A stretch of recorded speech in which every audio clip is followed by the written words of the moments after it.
Hello, everyone, and welcome to episode 515 of the True Crime All the Time podcast. I'm Mike Ferguson, and with me, as always, is my partner in true crime, Mike Gibson. Gibby, how are you? I'm good, man. And you?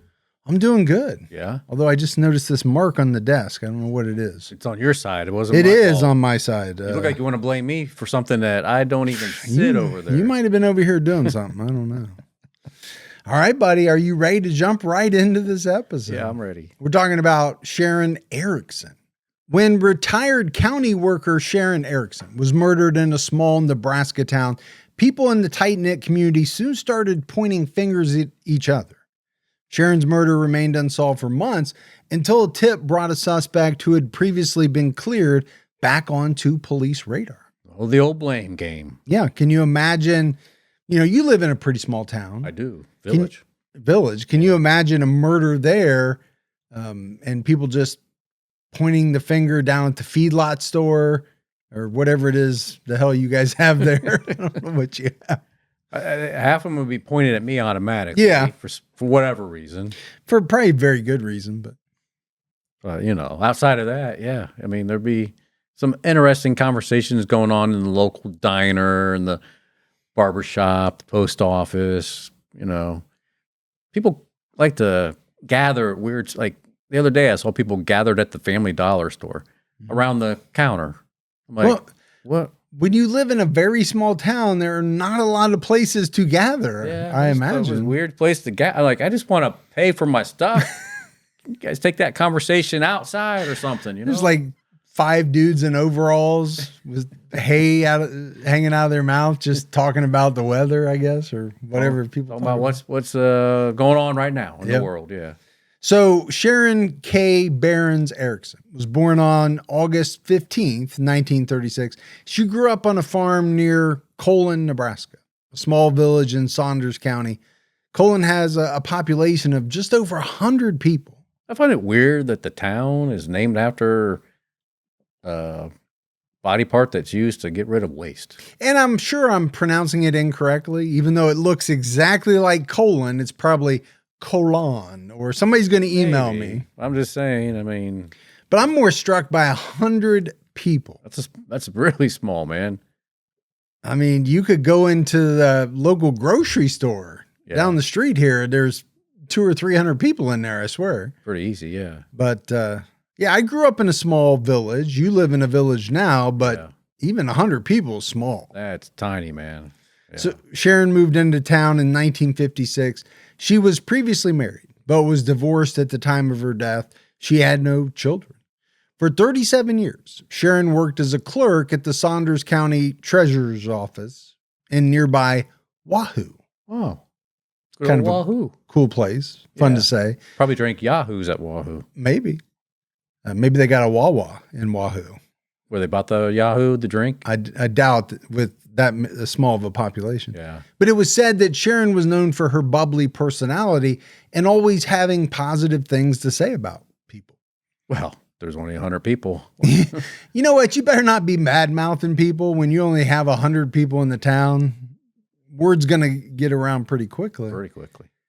Sharron's friend Don Clark said about her, Sharron Erickson had probably the highest standards of anybody that worked at the courthouse. She always dressed properly, very cordial to people. I think should always be cordial to people unless they give you a reason not to be. Yeah, I kind of go by the old roadhouse, rule. Be nice until it's time to not be nice. And then you know what happens then. It's just kind of, I think, good words to live by. Now try to be nice to everybody. The dressing thing, that's really changed over the years. I think people really used to dress a lot better back in the day. Mm-hmm. And I think over time, people have gotten more relaxed. I seen it coming because my dad was one of those guys that always dressed to the nines, suit. And and he would polish his shoes almost every night. Well, you think about a show like Mad Men. Yeah. I mean, those people, the men and the women, they were really dressed up, right? All the time. I'm not opposed to the more casual dress code. I'm really not. Oh, yeah. Because I always thought wearing a suit and tie was dumb. Well, I'm not going to lie to you. They call it the old IBM dress code, but I never thought it made sense. First of all, suits are expensive as shit. they are. And then you got to get shirts and ties and Dry clean them and all that. I'm much more comfortable in jeans and a nice shirt. I think you can still look nice and presentable. You can. I am surprised. Like, so I've been to a couple like funeral viewings in the last few months, and I'm really surprised how relaxed people are. Even there now. Now that is the one place that I do wear a suit. Yeah. Just I feel like it's out of respect. I'm not saying anything bad about people who don't wear, nice clothes, but my wife and I always dress up for funerals. But I have noticed, just like you, a lot of more people wearing jeans and just something you probably wouldn't have seen 20, 30 years ago. Shorts and flip-flops, I'm thinking. I don't think I've seen that, but didn't really make much of an effort, did you? I also don't live where they filmed Hee Haw, so I'm probably less likely to see that than you are. When Sharron retired in 1998, many of her coworkers gathered to celebrate her long career. Sadly, Sharron only got to enjoy retirement for 5 years. Yeah, it's terrible, man, because you work so hard to get to the golden years, as they call it, right? Yeah, that's what they call it. But I feel like nowadays people are working longer and longer. They are. A lot of people, like my dad, I think he retired at like 50 or 51 or something. Man.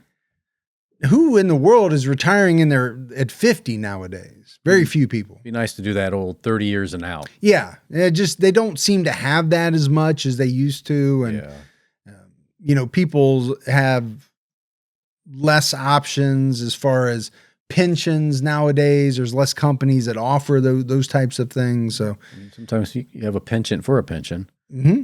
Well, who wouldn't want a pension? Thereby, meaning you would have a pension for one. Exactly. The fact that you know that word is shocking to me, and I can barely go on with this episode. I am so flabbergasted. I think we used to one time back like, I don't know, 400 episodes ago. Yeah, it was a long time ago. And I overused it so much. Which one? Pension? Yes. You used to get fixated on like a word, and I think you would learn a word. Yeah. Remember we used to joke about you having, or me getting you like a word of the day. Yeah. You would hear a word like on a movie or something. Right. And then I feel like you'd come into the studio and just want to use it 4 or 5 times in the same episode. Like, first of all, you've never said that word in your life. Right. You surely, don't call me Shirley, wouldn't have used it 4 or 5 times in the same episode. Yeah.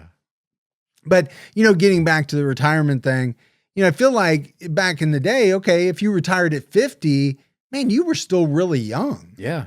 So those were the golden years. You had a lot of time and could still do a lot of things. But today, if you're retiring in your late 60s, early 70s, which a lot of people, more and more people are probably doing, you're not quite as active as you would be if you were 50 years old. No, not at all. So it's almost like, it's that old adage, are we living to work? Are we working to live, or whatever you're right. I forget what the saying is, but you should work to fund your life, not the other. This is not going to go the way you think it is. I can already tell, but I think we all understand it. Yeah. After retiring, Sharron was enjoying a slower pace of life at her home on Main Street. Main Street in Colon spans just 1 block, right?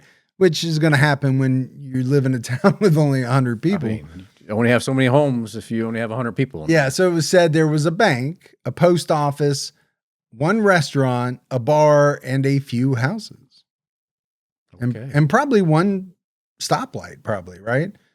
That's the kind of town that probably has a single stoplight, or maybe no stoplights. I don't know. We just got our 3rd stoplight last year. Did you? Yeah. Woohoo! And it really wasn't needed, but I think they just wanted to put it in just so they could so they couldn't stop. People would stop saying you only got 2 stoplights. Yeah. It was said that Sharron lived in a converted grocery store and had a small garage across the street. Never liked the separate garage. Really? Mm-mm. I have a separate garage. I had one time, and it was when I lived in Michigan, where it used to snow like crazy. And once you got into the garage, that was great, but then you still had to make it into your house. That's very true. As opposed to just walking from the garage right into your house. Sharron developed a routine. Most mornings at 8 a.m., she picked up her mail from the post office. She would talk to her friend, Postmaster Rick Hartman, for about 15 to 20 minutes. Then she walked down to the bank to chat with the ladies who worked there, and then she went about the rest of her day. Sharron also talked daily with a cousin who lived in Lincoln, usually around 5 p.m. So, pretty good routine. Yeah. For a person who's retired. Does sound like she was enjoying her retirement. Sounds like my dad's days when he retired. He'd be like, well, Mary Jane, I got to go up to the bank. First, I'm going to stop at the post office, and he'd go up there, talk to like she did, and then roll to the bank, and then talk to everybody that he probably met along the way. So even though she was enjoying retirement, she seemed worried about her safety. She was aware that everyone in town knew she lived alone. Postmaster Rick Hartman told the Fremont Tribune in July 2003 that Sharron was paranoid about her safety, which is why she had a 6-foot-tall padlocked security fence installed around the backyard of her residence shortly before she died. She also purchased and installed motion detector alarms near her back door. For a small town, that's extreme. It is, because, again, I understand if you live in a big city, you're paranoid, there's a lot of crime. How much crime could there really be in a town of 100 people? You wouldn't think there'd be that much. No. Usually when we're talking about a place that small, that's where people don't even lock their doors. Yeah. And they just don't worry because crime is relatively non-existent. Sharron was last seen alive at 5:30 p.m. on June 29th, 2003, which is my birthday. It is. By the way. I just had it. She met family for an early dinner and was dropped off at home by her cousin from Lincoln. The cousin later told authorities that nothing seemed off with Sharron that night. So all seemed normal. It did. I do want to go back to this idea that she was paranoid about her safety. A number of people said that, 6-foot tall padlocked security fence. Okay. I could understand. Maybe that denotes some paranoia, but where's it coming from? Yeah, it's got to be driven from something. Yeah, to me, that's the big question. On June 30th, 2003, Sharron missed her daily 5 p.m. phone call with her cousin. The cousin called the local bank and asked the workers if they had seen Sharron. When the cousin heard that she hadn't stopped by the bank, they asked the bank workers to do a welfare check. So again, pretty small town, right? I mean, just another kind of thing pointing you to that fact. Most local banks wouldn't go do a welfare check on someone, but no, they would not. This is a person who, in Sharron, who stopped in every day. It sounds like she knew everyone at the bank, and again, probably knew everyone in town. You're just not going to find that in too many places. No. The bank workers contacted Postmaster Rick Hartman. He hadn't seen Sharron in the morning either, which was unusual. Again, right? Talking about routine. Yes. When you stop by the post office every day that it's open, and you stop by the bank every day that it's open. Yeah. That is a routine. And so if somebody thinks you're missing and none of the people at those places have seen you, that is going to raise some alarm bells for sure. Especially if you didn't say, oh, by the way, next week I'm going to be out of town. Yeah. Got to go, travel for a little bit. Then they would be okay. They'd be like, oh, the reason you haven't seen her is because she's traveling over Europe or whatever. Which I'm sure if Sharron was going to go on a trip, she probably would tell those people. Yes.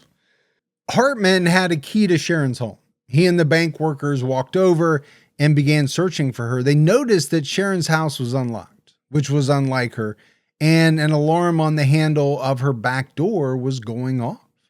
So we kind of talk about alarm bells or things that stand out. Yeah. Right. You can see, right? She locks her door. We know that. She's already paranoid. Exactly. People said that. Now you've got an alarm going off. Okay. I'd be a little worried, even more worried at that point. Definitely some concerns. But it did strike me that not only the bank workers going over, but the postmaster's going over. Probably related. I think maybe there's just not much going on in the town. People are just able to walk out and go searching for her. That or he's like, has two hats. Like part of the bank is part of the post office, and depending on what you're coming in for, he turns the hat around, you know? Maybe. When they didn't find Sharron inside, they walked over to her garage across the street. Rick Hartman found the garage door opener to access the garage. When the door lifted, they saw Sharron's body inside the garage. She was lying in a pool of blood and was unrecognizable, according to People magazine. Oh, man. I mean, so rough anywhere. Yeah. But now this is a small town. I mean, I'm sure it had to be like the shock of it, the shock and awe. And knowing that, you know, she's, you know, older. What's going to hit differently in a town the size of 100 people? Yeah, I think it does. So, and to me, when you hear the term someone is unrecognizable, I mean, that is as bad as it gets. Yeah. That just means that this attack was, you know, utterly brutal, vicious, whatever word you want to use. Investigators quickly arrived at the scene. Detectives noted that Sharron was still wearing her pajamas. Her shorts were pulled down slightly on one side, and her shirt was pulled up, exposing her stomach. Sharron's Beretta handgun was found next to her head, leading to the initial speculation that she died from a self-inflicted wound. And I understand that. Yeah. You know, when you find a handgun near someone, especially in a position where it looks like it might have naturally fallen out of their hand, that might be your first kind of speculation or your first thought. Yeah, before you get a chance to dive into it. But, you know, let's talk about, okay, she's wearing pajamas. Her shorts are pulled down a little bit on one side. Her shirt is pulled up, exposing her stomach. Well, that could just be from her falling. Could be, yeah. And the natural way that clothes move. But it could also be maybe an indication of a sexual assault. Yeah, some type of struggle. And then they find the gun. Her purse was also near her body. Investigators began to question the suicide theory when they noted there was no magazine in the gun. There were also no shell casings at the scene. Well, it kind of puts a damper on that. Well, it's kind of hard to imagine that someone shot themselves when there's not a single shell casing to be found. Yeah, it's kind of hard to do that to yourself and then take the evidence. Yeah. Yeah, and get rid of it. They also noticed a blood smear on the back bumper of Sharron's car and blood on the door frame. Sharron could not have left these marks if she was lying on the floor of the garage with a fatal gunshot wound. Yeah, impossible. So I think pretty quickly, right, the investigation shifted from suicide to murder. The search of Sharron's house provided further evidence of homicide. Someone had climbed her fence and cut her phone line. The back door had a pry mark on it. A chisel was found on the floor that may have been used to pry the door open. So, you know, she was paranoid. We talked about it. She put up this tall security fence. Right. But yet we know someone climbed it and cut her phone line. So I'm telling you, the first thing that pops into my mind was, why was she paranoid? And did she have a good reason to be? Because now it's looking like maybe she did. I mean, it sounds like it did. She did have a good reason, you know, based on what we know at this moment. We don't know why she would have been or, you know, who she would have been afraid of. There were no signs of struggle in the bedroom, but there was an empty holster on Sharron's bedside table. It appeared that Sharron was in bed and heard something, so she retrieved her gun. Investigators believe the attack started in Sharron's home, and at some point she fled to the garage to try to escape, but was confronted and killed. And maybe that's why her purse was by her. Maybe she grabbed her purse because the keys, might have been in there. To the car. Yeah, who knows? But it's a different situation, right? It does sound like Sharron was prepared. She had an alarm, some type of alarm. Yeah. She had put up this large fence. She had a gun on her bedside table. It looks like she retrieved the gun, but she was ultimately killed. Yeah. And we don't know the specifics yet. We don't know exactly what happened. Well, because, at this point you're right, we don't know. But if we know they found the gun with no ammo in it, right? So not just no ammo, but no magazine at all. Yeah. So, which is really strange, because if you're going to keep a gun on your bedside table, yeah, first of all, you're going to have a magazine in it. Nobody keeps a gun without the magazine, but also it doesn't make sense to keep it unloaded because it's not going to do any good. Exactly. If that's your concern, then you would keep it loaded, ready to go in case of, this exact scenario. Yeah. So to me, this is kind of a mystery. That part is a mystery already. Now, Sharron did keep a large amount of cash in her home, and she didn't own anything, particularly valuable. Cash was found in her purse, indicating robbery wasn't a motive. Well, yeah. I mean, if they were looking for cash, they would definitely grab the purse. I mean, it's right there. Yeah. I mean, if you're going to rob a place and you see a purse, would you not rifle through it, thinking there's going to be cash in there? Maybe I'm going to take some credit cards or whatever it might be. So I do think, and you kind of have to rule out robbery just based on that. Yeah. On July 8th, Sharron's autopsy results came in. Up to that point, police suspected she was shot, but her autopsy revealed she was beaten and strangled to death. She didn't have any gunshot wounds. Wow. And that's amazing. And I think it goes to that aspect of her being called unrecognizable. You know how badly you have to beat someone for the police to initially assume they were shot? Yeah, that's pretty bad. Yeah, it really is. A sexual assault swab was collected and sent in for testing. Investigators were still waiting on the results at the time that this announcement was made. Yeah. But because Sharron was strangled, authorities suspected there was a personal motive to the crime. And I get that, right? Most people, when they talk about strangulation, investigators, profilers, people like that, they talk about it in terms of it being more of a personal crime. Yeah. Right? You're up close and personal. So a lot of times that does lead the authorities to believe that this is someone who knew the victim, maybe had some very strong feelings about the victim. And the fact that nothing was taken, right? No robbery that they know of. Yeah. I mean, it kinda, why kill this person? Yeah. Other than you knew them and you didn't like them. Exactly. One of the people they looked closely at was Postmaster Rick Hartman. Hartman seemed to be inserting himself into the investigation. On the day Sharron's body was found, he had to be asked to step back from the crime scene. And like you said, Gibbs, maybe he's wearing a couple different hats. Yeah. He's the postmaster, but he's also a part-time deputy. I don't know what all he's got going on. But what do people always say, right, about individuals who try very hard to insert themselves into the investigation at the crime scene?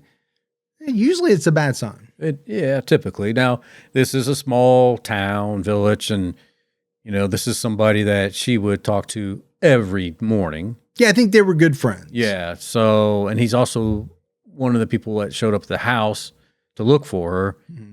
So maybe it's not as strange in this case, but I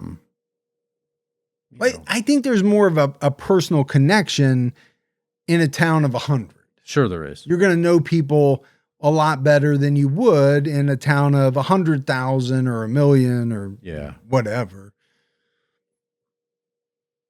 Hartman became angry at one point and told a deputy, if you're going to arrest me, but I'm leaving.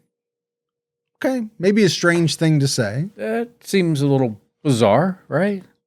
I mean, you're not helping yourself at that with a statement like that. No, you're not making yourself look better, right, by saying it. Hartman and Sharron seemed to be good friends. He house sat for her when she went out of town. And, I mentioned it, right? He had a key to her house. Most people, and you don't give a key to your house to someone unless they're a pretty good friend or you know them pretty well. That's true. And at the very least, you like them. Yeah. To some degree. Which brings me back to a question I had for you weeks ago. Like, are you ever going to give me a key to here? No. I mean, it's been 10 years. Never going to happen. My wife has forbidden it. Oh.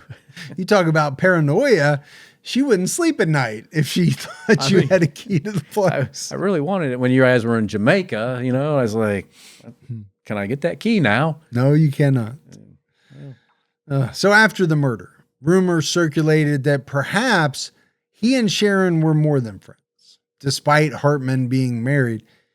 Now, Hartman denied having any involvement in Sharron's murder. He said he was home that night and his wife confirmed his alibi. And that's always good, right? To have someone to confirm your alibi. The problem that I always have in these stories or in any movie or anything, right, where you're talking about an alibi is when it really is just a loved one's word. I'm always still a little dubious because let's face it, there's a vested interest that person has in wanting to help you. Oh, absolutely. Unless for some reason you really tick them off, they're going to want to keep you out of prison, right? Well, if he was having an affair, maybe she didn't know about it at the time she gave the alibi. Right. Or maybe she's being truthful. Yeah. In the days immediately following the murder, investigators canvassed Main Street to ask residents if they saw or heard anything out of the ordinary.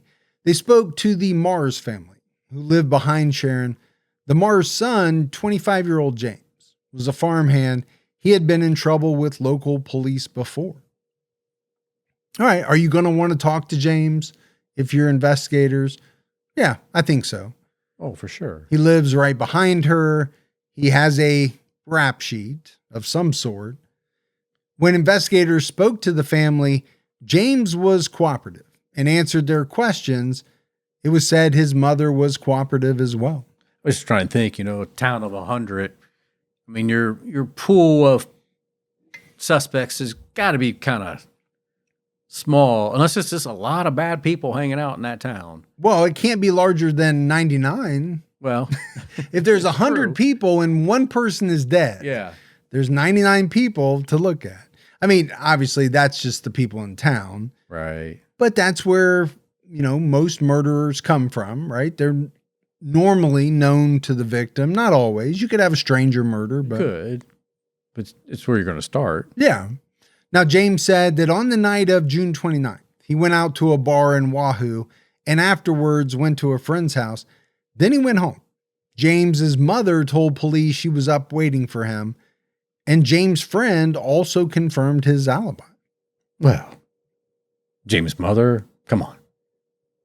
What mother's not going to kind of agree with their son? I don't know. There are some moms who have turned on their sons that I've seen. But here you have more than one person, right? Right. Confirming. So I think you've got a little bit better chance of this being correct. Investigators then learned about Sharron's conflict with her neighbor, who was a trucker. They had a contentious relationship, and Sharron strongly disliked him. It bothered her that her neighbor worked on his truck outside and she asked him not to make so much noise.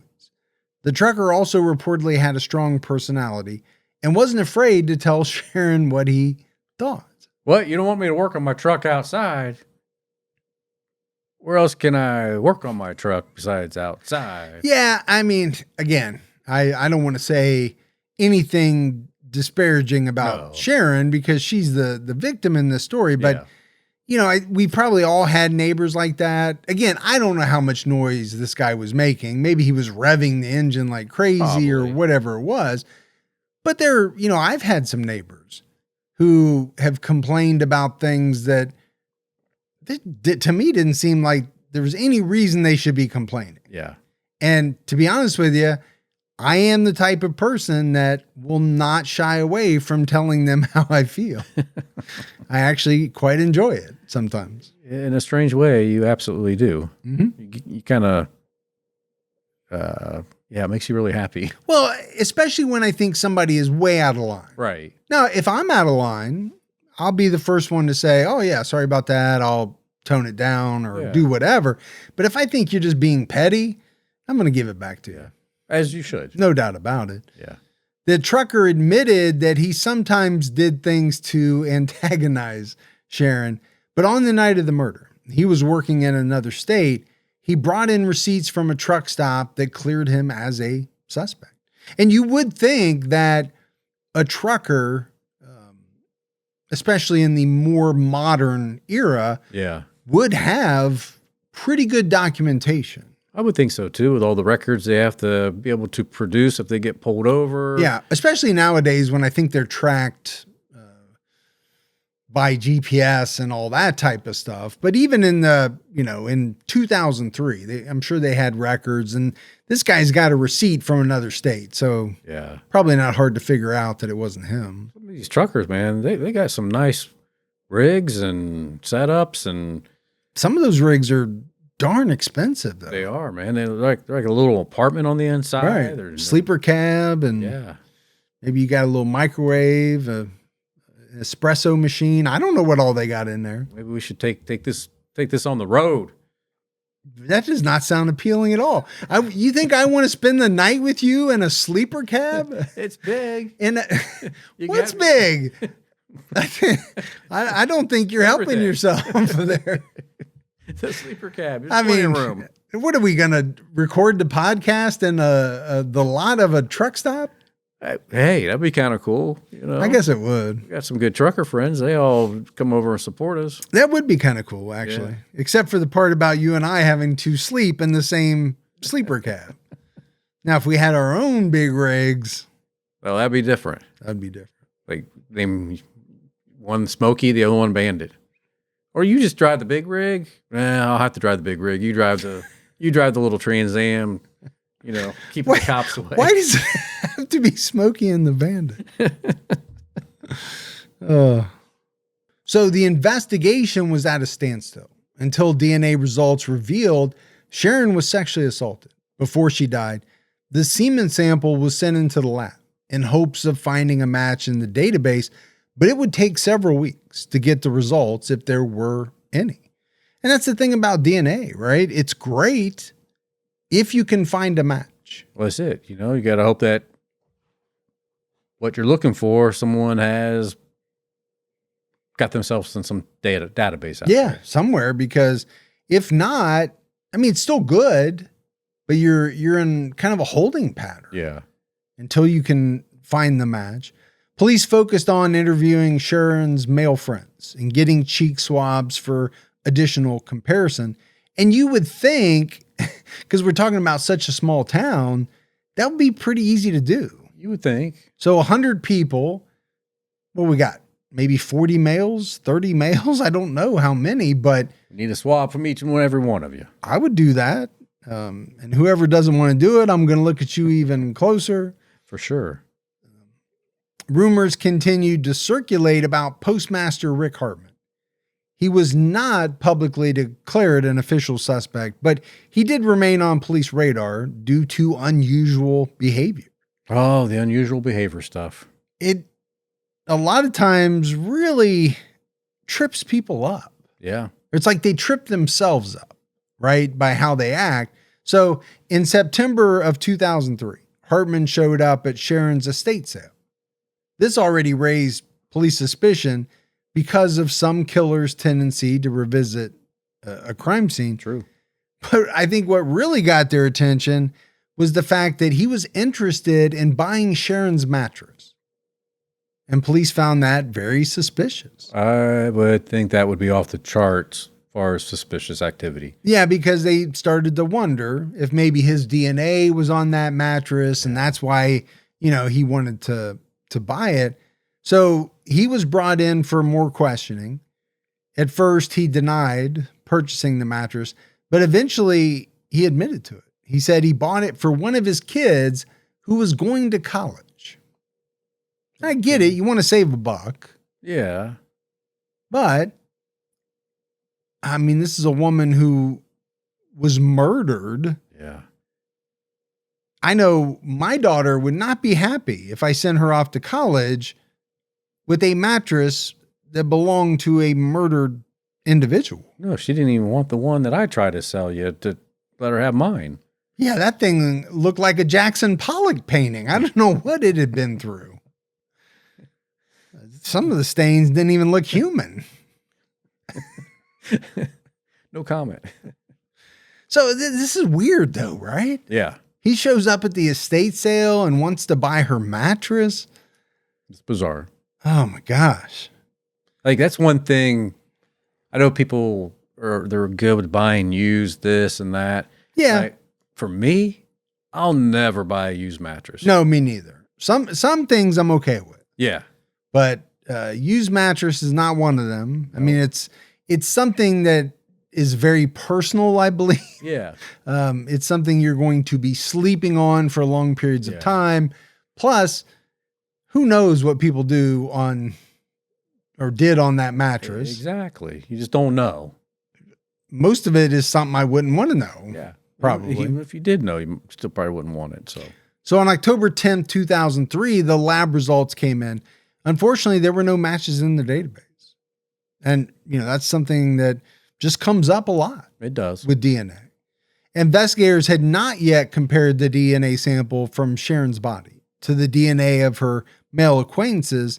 As the months passed, there were no matches.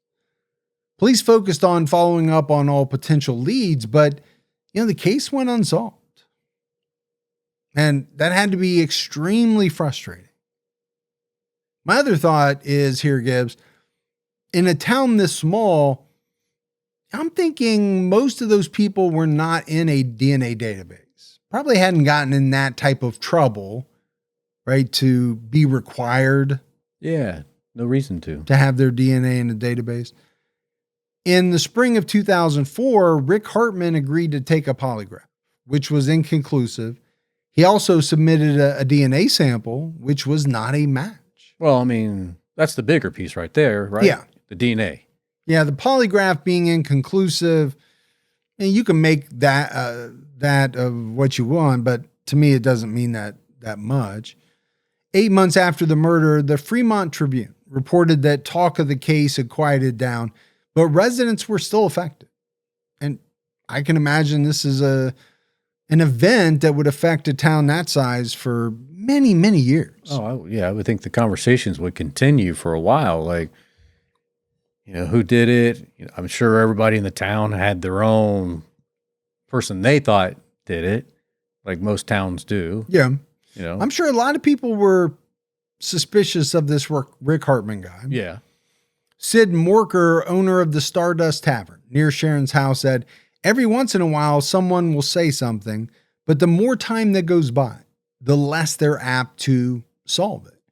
And I think as a general rule, that is true. Yeah. Right? The more time that goes by, the harder a case is to solve. Yeah, for sure. I mean, we know, like, of course, the first 48 hours is the most critical, and then it steps out from that and further. But we also know that we can have cases 40 years old that eventually will be solved because we've seen it. Yeah. So absolutely. it's just tougher Because because at that point you're relying on DNA. Yeah. For sure. Yeah. And if you don't have DNA, really tough. Yeah, you're hoping at that point just for a prayer that somebody on their deathbed is saying, hey, yeah, that such and such, that was me. Yeah, when you get decades on. Yeah. Definitely. So when he said they, he was referring to the Saunders County Sheriff's Department and the Nebraska State Patrol. The Tribune reported that someone else owned Sharron's garage. And Cologne volunteer firefighters purchased Sharron's home. Although the town appeared the same, it wasn't. According to Sid Morker, we're all on edge here. Everybody locks their doors. The kids don't play outside. And that goes back to what I said, right? How is this going to affect a town this small? And again, if this was a town where most people didn't lock their doors, well, now they are. Yeah, it didn't take much, did it? I mean, well, it was a big event. It was a big event. But, I mean, that's all it was. You know, at that point, everybody started locking their doors. Now the parents are like, kids, stay inside. We don't want you walking the streets, alleys, whatever, because we don't know who's out there. There's a killer. Yeah. There's a killer somewhere. And maybe they live in this town. She noted that her business had suffered and there was a noticeable decline in customers from out of town. Saunders County Chief Deputy Jeff Morris told the Tribune that there were 500 pages in Sharron's case file, and they were trying to make the best case they could for the county attorney. He encouraged people to come forward with any information that could help. It was said that they had also done more than 200 interviews by that point, but because there were no eyewitnesses or reports connected with Sharron's death, the case was harder to solve. Oh, absolutely. And obviously that means they're going outside of the little village there, right? Yeah. If you're interviewing 200 people. A new tip surfaced in April 2004 that broke the case wide open. People in the area suggested that the police should further investigate Sharron's neighbor, James Mars, because the person who gave his alibi was not telling the truth. So we're talking about the trucker. This is the person who lived behind her. Oh, yeah. It was the farmhand. Yes. I believe. The son. Yes. Yeah. That lived behind her. That had somewhat of a record. And I thought it was the trucker who had the record, but I could be wrong. Yeah. Maybe you're right. I forget. We've talked about a number of people, right, so far. Investigators discovered that James reportedly asked his friend to confirm he was at his house if the police ever asked questions. Police talked to James's friend, but he never admitted to lying about the alibi. And I always think it's strange, Gibbs, that, almost every week when you're here, you ask me to say you were someplace if someone asked. Yeah. And there's no way to confirm that I know the truth. So I don't know what I would be giving you an alibi for. I've never had to do it. Don't think I would do it, even if they asked me. But see, what will happen is when they come and ask you, hey, do you remember on this day, did he say that he was with, and you're like, well, he did tell me that. I don't recall the details around it, but he did say. Yeah. So I'm just like, well, I wouldn't be lying, right? I wouldn't be lying if I just said he said that. Yeah. But what does that mean? It just means you said that. It doesn't, that's not me alibying you. At the time, James Mars was living in Lincoln with a friend and was working as a farm laborer in the Wahoo area. He consented to saliva testing. On April 16, 2004, testing confirmed that James's DNA matched the sample from the crime scene. Now we're on to something. Whew, man, I tell you, there was a lot of people already in this case that kind of looked good for it. They did. And I'm sure going back to the whole finger pointing idea in a very small town, the postmaster probably got a lot of those fingers pointed at him. The trucker you mentioned probably did as well, the neighbor. But turns out that the DNA belonged to James Marr. James arrived at the State Patrol office on May 4th, 2014 for questioning and was subsequently arrested. According to one investigator, James didn't volunteer any information. His confession came in bits and pieces. And those are always interesting confessions, right? So there's the confession where the person just says, you got me. I did it. Here's exactly what I did. Yeah. But I don't know if those are the norm.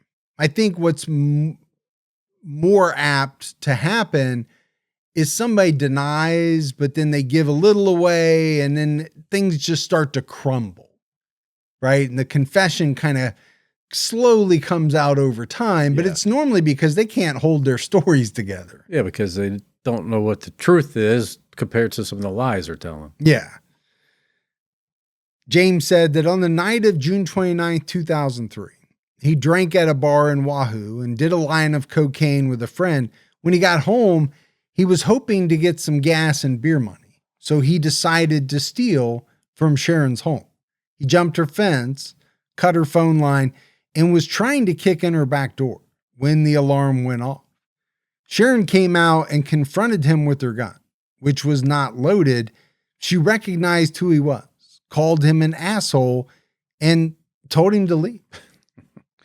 I mean, I can see that, right? Somebody breaks in, kicks in your door here, and you know them. Like, let's just say I kicked in your door. Mm-hmm. You're going to be like, you asshole. Why did you do that? I've already fired 6 shots by that point, but yeah. Yeah, I'm falling down on the ground. I might call you that. But yeah.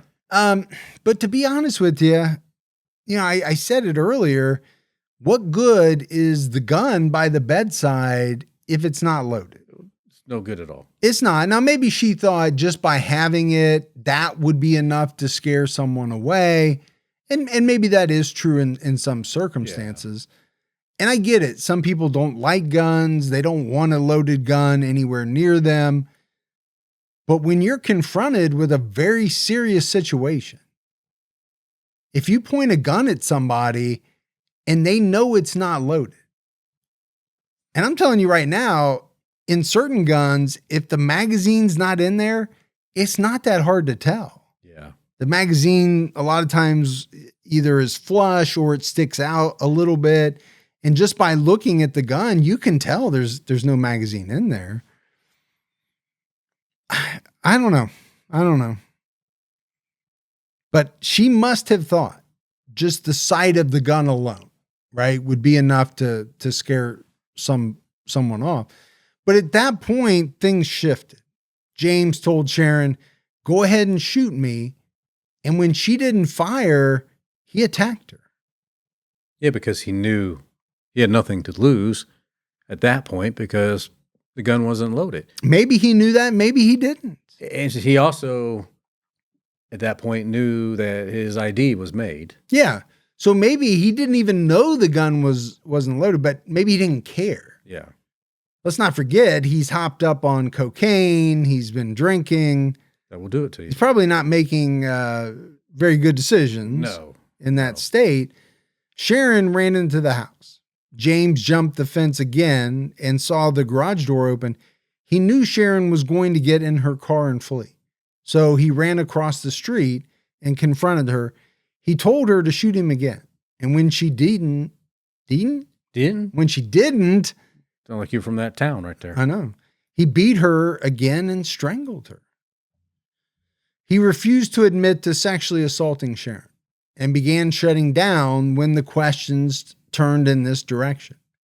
And, it surprises me, but maybe it shouldn't, that so many people will admit to murder. Yeah. But won't admit to sexual assault.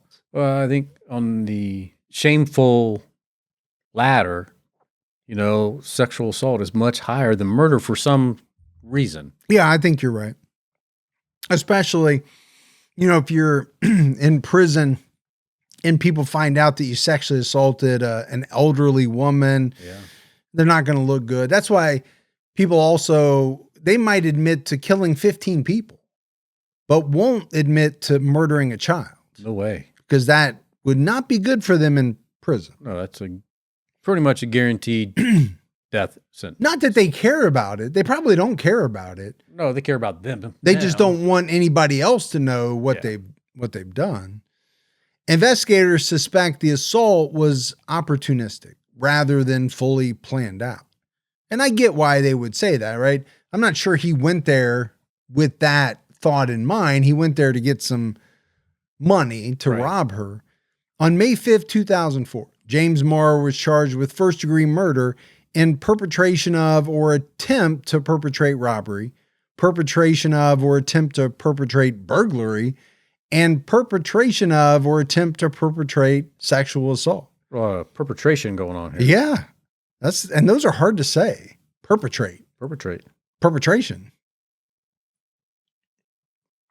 But he deserves all of it. He does. Right?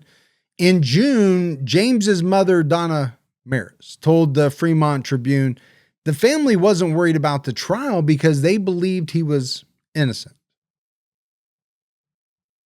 I get it. Families, they stick by their family members. I understand that. And especially moms. Moms pretty much always stick by their kids. I think it'd be a little tough when you have the DNA evidence. You have the confession. At some point,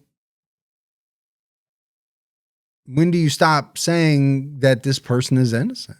But nobody wants to believe their child could, one, sexually assault anybody, let alone an elderly person, and then two... And a neighbor. Let's not forget that. Yeah. And then two, murder that person. Yeah. Well, because that means there's some reflection on you as a parent. Oh, for sure. Right? Yeah. What are people going to think about you?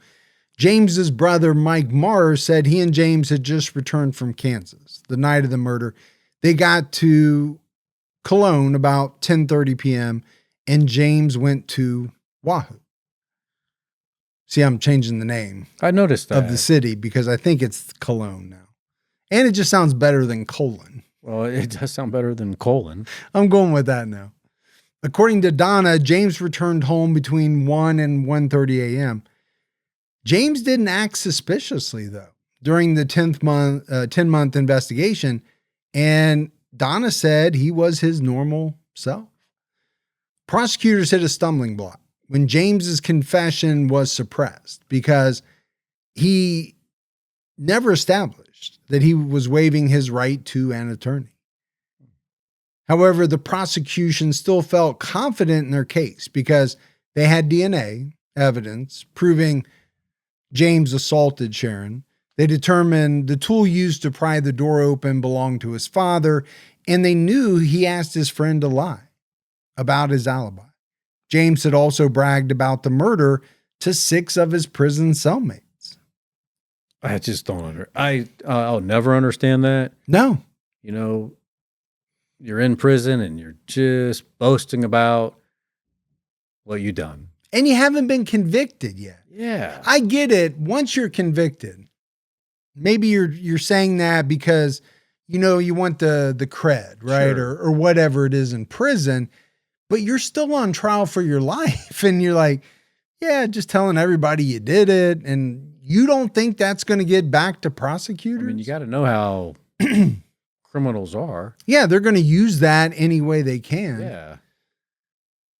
Prosecutors thought it would be challenging to prove the intent needed for a first-degree murder conviction. They discussed the possibility of a plea deal for second-degree murder with Sharron's family, and they understood. On August 15, 2005, James pleaded guilty to second-degree murder. He made his plea on what would have been Sharron's 69th birthday. James was sentenced to life without parole, and he is still serving his sentence in Nebraska. And, you know, we talk about pleas a lot. Sometimes I think there's a plea deal made when there doesn't need to be. This one, though, I do understand. You know, first-degree murder comes with a very specific set of circumstances. Yeah. And I don't think that James went there that night to kill Sharron. No, I don't think so either. It was definitely a robbery. Now, you could argue that murder in the commission of a robbery should be first-degree murder and would be in many places, but I get it. There might not have been the intent there to murder. So as we wrap this one up, Gibbs, the small town of Cologne was forever changed by the murder of Sharron Erickson. Residents questioned if they really knew their neighbors and wondered what they were capable of. The murder left some residents with a lingering sense that something bad could happen to them too. But it also brought the community closer together as they supported each other in the midst of the tragedy. And, that's the thing about a small town. And we've seen it in so many cases. You have the whole, we don't lock our doors. It's a safe place. Nothing bad is ever going to happen until it does. Yeah. And then it completely changes that town forever. And I think, the case of Sharron Erickson did that here for this place. I mean, it changed everything on a dime. Yeah. People what do we say? Kids stopped playing outside. Their parents probably wouldn't let them. Everybody started locking their doors. I'm sure if everybody didn't have a gun, they went out and bought one. I mean, that's just the normal stuff you see when a town is rocked by something they're not used to. Sure. It changes, the way life used to be. Yeah. Yeah, absolutely. But that's it for our episode on Sharron Erickson. Got anything else, bud? No. All right. Interesting case. It is very interesting. And, I wonder about the people who were looked at or cast, had suspicion cast on them, right? This postmaster really seemed like people were thinking, they were thinking he was involved. He's just like, I just wanted the mattress, man. Yeah, that's still strange for me, but. For me it is too, but, maybe because he knew her, he felt okay with it. And that she had taken care of it or something like that. But yeah, I don't know. But that's it for another episode of True Crime All the Time. So for Mike and Gibby, stay safe and keep your own time ticking.